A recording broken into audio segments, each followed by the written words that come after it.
how did you wind up in San Francisco, Steve? How did you finally wind up there? Well, so you went to the USFL. One of the reasons why you went to the USFL is because if you didn't make it or something happened and we didn't merge, that you come out a free agent. And then, of course, the NFLPA, I'm still kind of bitter about it, that they negotiated all of our rights into a supplemental draft, and that's when I went number 1 to the Tampa Bay Buccaneers. So I ended up there. Ray Perkins shows up after Lehman Bennett gets fired, and Ray Perkins tells me that he hates lefties and he hates scramblers. And I'm like, oh, this is not good. Come on. How many people are going to tell you that, Steve? Unbelievable. I was like, I feel like, disrespect.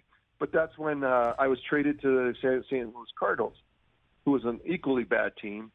And I had made a great relationship with Hugh Culverhouse, the owner of the Tampa Bay Buccaneers at the time, and in a trusted relationship. And he had told me, 3 months before, you're my quarterback for life. You're the kind of guy I want to build a team around. You're the kind of guy that I want here and that, whatever.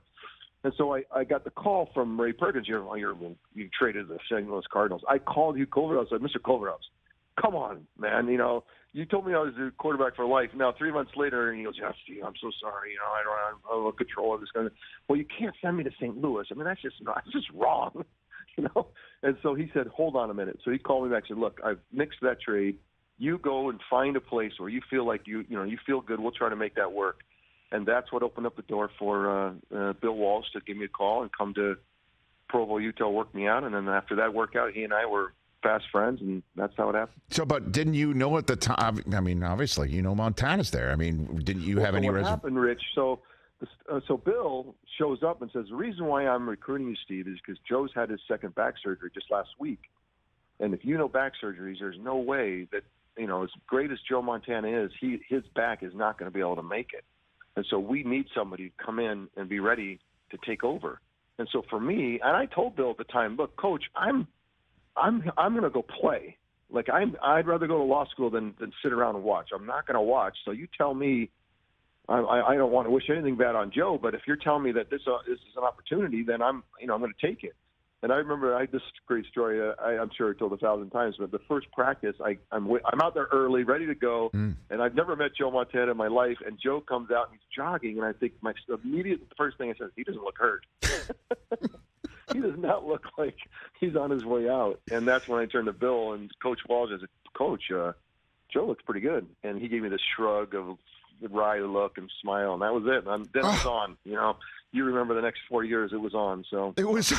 That's one way to say it, Steve Young. It was on. It sure was on. Well, because I didn't.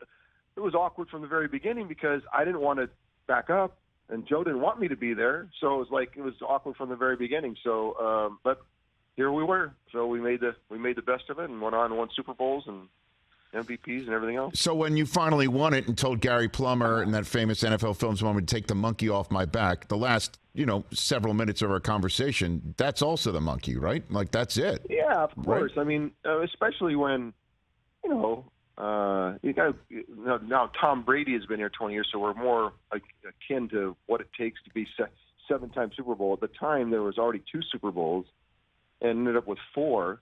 And unheard of kind of success right. at the time.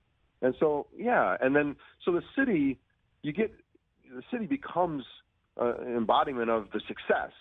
And so the next guy, well, you can't go south, you got to go north, And that's why it's and to this day, I mean, I think that Jimmy Garoppolo and I think Trey Lance still have to own the fact that this is a town where your Super Bowls are, or don't worry about it.